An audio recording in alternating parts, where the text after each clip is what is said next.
All set now, ready to race. Good luck on your third winner take all tickets racing fans. Stand by now for a dispatch. And the rock. Milano draws for your lead. Royal Jewels. Michika moving up party outside. 7 fly 7. Then next in line Dancing Storms. While I Catcher is the early trailer.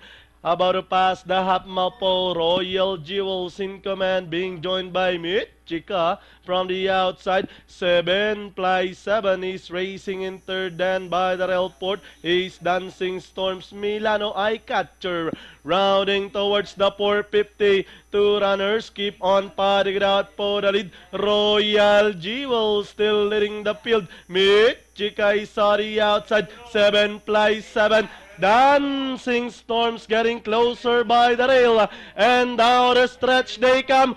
Royal Jewels leading the field, running on the outside. Michika, Dancing Storm 7 fly 7 with 75 meters.